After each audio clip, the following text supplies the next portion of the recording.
There's a moment I think many of us recognize when everything in life looks fine, but something inside feels slightly off. Not enough to explain, maybe just enough to notice. You're going through your day, doing what needs to be done, and still wondering, why do I feel this way when nothing is wrong? If you've ever had that quiet disconnect between your life and yourself, this conversation is for you. Come on in. It's time to choose happy. Wherever you are, whatever kind of day you're having, this is your reminder. You have a choice. If you're ready to break free from self-doubt and negative thinking, you're in the right place. Hi, I'm Marie, and this is the Choose Happy with Marie podcast. Welcome. Hello, and welcome back to the Choose Happy with Marie podcast. I am so glad you're here. I hope you're doing well.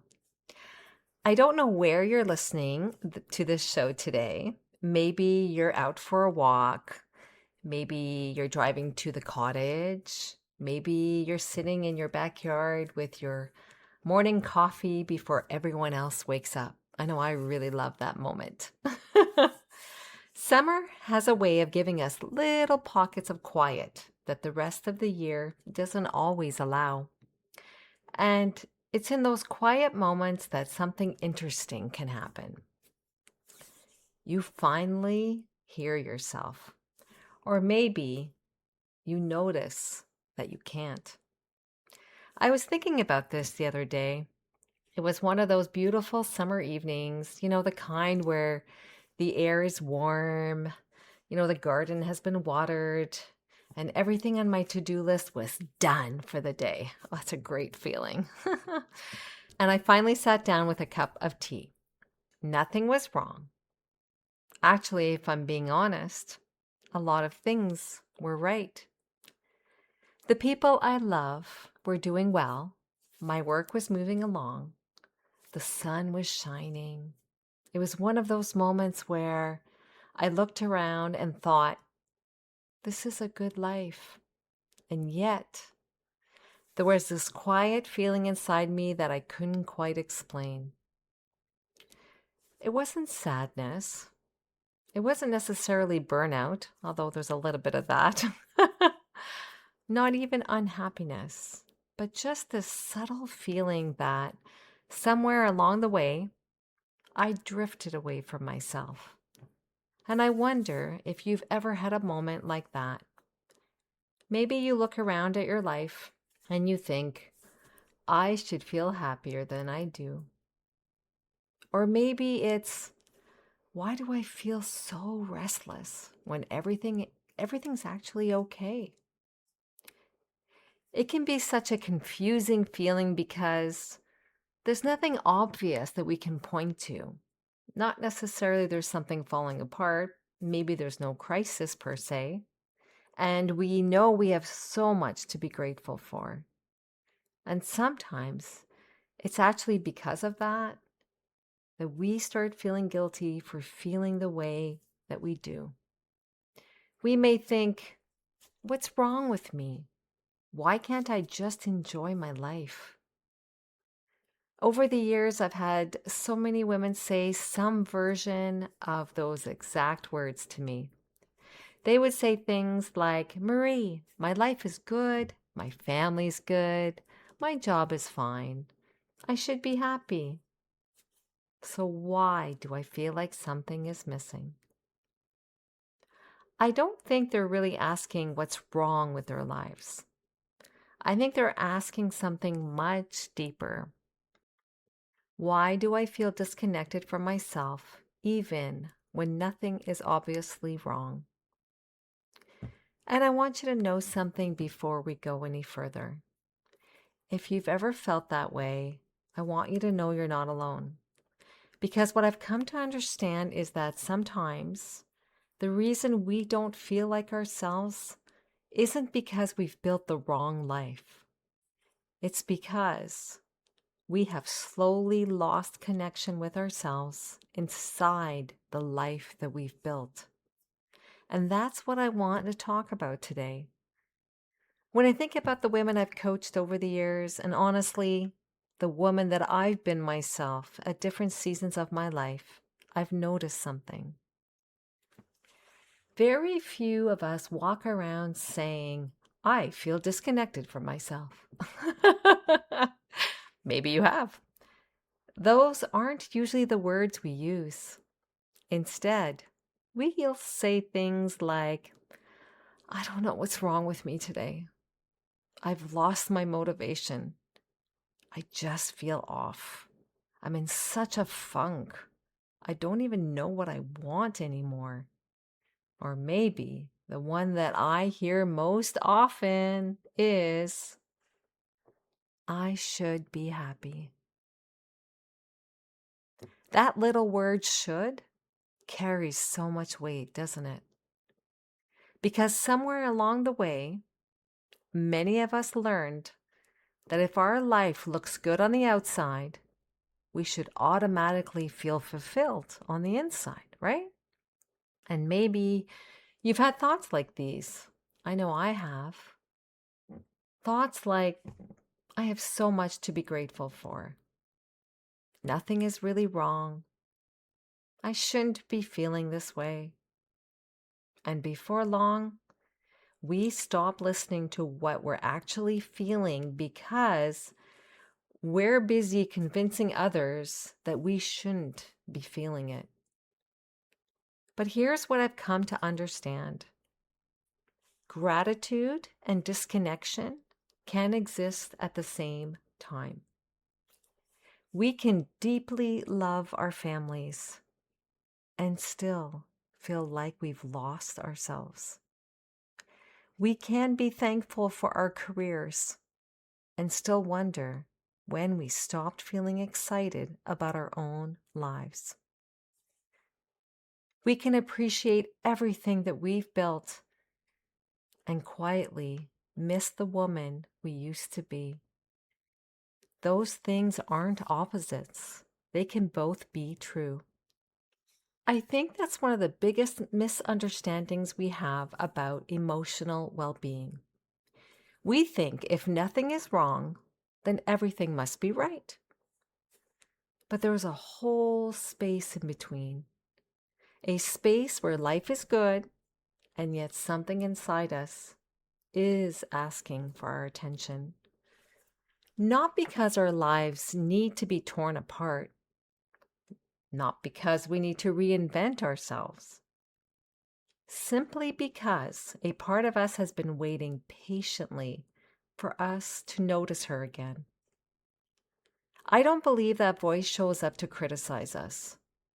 I think it shows up because it loves us. It's the quiet part of ourselves that whispers, I miss us. And when I think about it that way, it changes everything.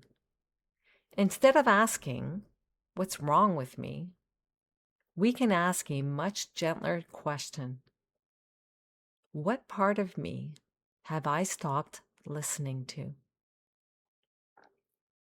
That question feels very different because we're not looking for a problem to solve. We're beginning a conversation with ourselves. And I think that's where healing often begins. And the interesting thing is, I don't think we wake up one morning disconnected from ourselves. I don't remember there being a single day when I thought, today I'm going to stop listening to myself. It doesn't happen that way. It happens almost invisibly. Life asks a little more of us. Our careers become more demanding. Our children need us. Our parents begin to need us. Someone will get sick. Someone will need our support. And then we become the dependable one, the capable one, the one that everyone can count on. And those are beautiful qualities. There's nothing wrong with us being caring or responsible. The problem isn't that we love the people in our lives. The problem is that somewhere along the way, We stopped including ourselves in the conversation. Maybe you've had moments where someone asks you, "What do you want?" And you honestly don't know. Not because you don't have dreams, not because you don't have opinions, but because you've become so practiced at noticing what everyone else needs that you've stopped asking yourself the same question. Sound familiar? It reminds me of walking through a garden, in the middle of summer. At first, everything is growing exactly as you hoped for, you know? And then life gets busy. You still water the flowers. You pull a few weeds when you have the time. I know I need to do that. But you're moving quickly. You're checking things off your list. You're making sure everything looks okay. Then one day, you slow down enough to really look. You notice a few plants may need more attention than you realized. Some flowers have stopped blooming. A few weeds have quietly taken over a corner that you hadn't looked at in weeks. It didn't happen overnight. It actually happened little by little. I think our relationship with ourselves is often like that. We don't lose ourselves in one dramatic moment. We lose ourselves in the accumulation of very ordinary days. Days where we keep saying, "I'll think about that later. I don't have time right now. Maybe after this project. Maybe after the kids are older. Maybe after things settle down." Until one day we look around at our life, a life that we've worked so hard to build, and realize we've become a stranger to ourselves inside it.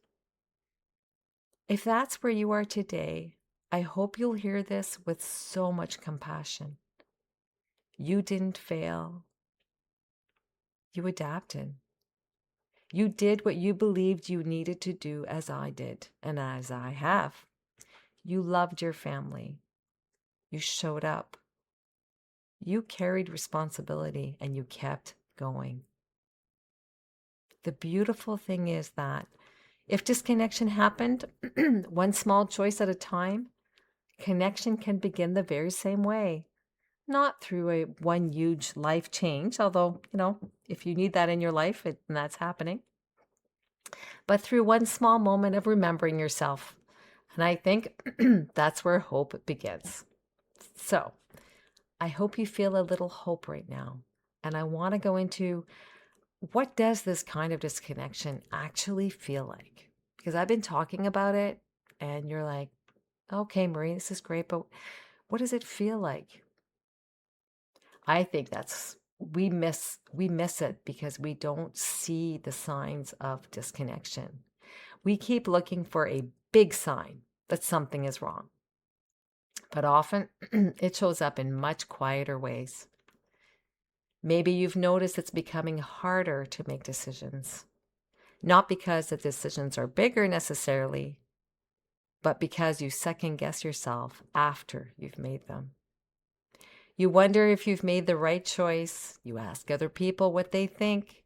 You look for reassurance that you're doing the right thing. And somewhere along the way, you begin trusting everyone else's opinion a little more than your own. Or maybe you've noticed that when someone asks, "What do you want?" you don't have an answer right away. You know what your partner wants. You know what your children need. You know what your coworkers are hoping for. But when it comes to yourself, you pause. Not because you don't have preferences, but because you haven't asked yourself that question in a very long time. Sometimes it shows up as restlessness. Everything in your life is moving along just fine, and yet you can't shake that feeling that something is missing. You can't quite put your finger on it. You just know that something feels off. And maybe the hardest one of all is you keep waiting for your real life to begin. You tell yourself, maybe after this busy season, maybe after I retire, maybe after the kids are older, as though the life you're living right now is just the waiting room. I've caught myself doing that too. And every time I do, it's a gentle reminder that I've stopped being fully present in the life I'm living today. I think that's one of the quiet costs of becoming disconnected from ourselves. We stop living from the inside out. Instead, we start living from the outside in. We let our schedules tell us who we are. We let our responsibilities tell us what's important. We let other people's expectations become louder than our own inner voice. And it's so gradual that we hardly notice it's happening until one day we find ourselves asking, when did I stop feeling like me? If any of this sounds familiar, I don't want you to hear it as a diagnosis. That's not what I'm here for. I'm here to help you see it as an invitation to become curious. Because awareness is not something to fear, it's actually something to celebrate. The moment that we notice that we've drifted away from ourselves is also the moment we can begin finding our way back. So if we've slowly lost connection with ourselves over time, how do we begin to find our way back? I think this is where so many personal development messages unintentionally actually make things harder. We're told to reinvent ourselves, set bigger goals, make those vision boards. Although I do believe in vision boards, and that's part of Choose It Happy. They tell us to change our mindset, fix what's broken. But what if you actually don't need to become someone new? What if you simply need to reconnect with the woman that you've always been? That's the question I've been sitting with for a long time. And it's become the foundation of everything I teach, because I don't believe our first step is to trust ourselves. I actually think our first step is even gentler than that. It is learning to hear ourselves again. Think about the people in your life that you trust the most. Why do you trust them?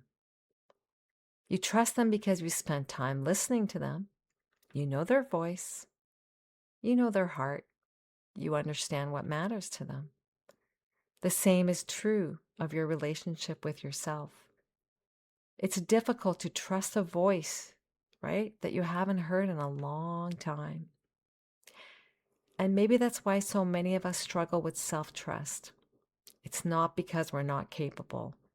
It's because we've become so accustomed to listening to everyone else's expectations, their opinions, and their needs that we've forgotten what our own voice sounds like. And the beautiful thing is, our inner voice doesn't disappear. It's still there, beneath the mental noise. It's beneath the overthinking, the people-pleasing, and the pressure to be everything for everyone. It's still there, and it's waiting for us to notice. It's waiting for us to ask the question, how am I really? Not the question that we give a friend because we didn't want to burden her. It's not a question we would post online. It's not the answer we'd post online. And it's not the answer we'd give if someone asked how work was going. The real answer. We don't have to fix everything before we start listening. We don't have to have a 5-year plan, although those are, useful, they're helpful. We don't have to quit our jobs, move across the country, or completely reinvent our lives. Sometimes the bravest thing that we can do is simply becoming curious. Curious about what we're feeling, curious about what we've been ignoring, and curious about what our hearts have been trying to tell us. Because every time we pause long enough to hear ourselves, we're taking one small step back toward ourselves. And that's where you'll find self-trust. Not with certainty, but with listening. Before we end today, I just want to leave you with a simple reflection. If anything in this episode resonated with you, I don't want you to rush to figure it all out. You don't need to immediately start fixing anything. I don't want you to turn this into another thing you need to work on. Just notice something. Notice if there was a moment today where you thought, oh, I think I felt that. Or I didn't realize there was a word for this, for what I've been feeling. Or maybe if you say, Marie, this feels like me. Because that moment of recognition matters. That's often where we begin. Not with change, but with awareness and with hearing ourselves just a little more clearly than before. And if you're in that place right now, if something in this conversation felt like it was speaking directly to your experience, I want you to know this is exactly what we explore together inside what I call the Choose Happy world. I share reflections like this through my email list, gentle reminders, small shifts in perspective, just ideas that help you come back to yourself in the middle of a busy life. If you'd like to join me there, you can find the link in the show notes. I'd love to stay connected with you in this way. And until next time, remember, choosing happy isn't about pretending everything is perfect. It's about hearing yourself so that you can trust yourself, so that you can start choosing yourself. One small, honest moment at a time. Wishing you a wonderful week. Take care.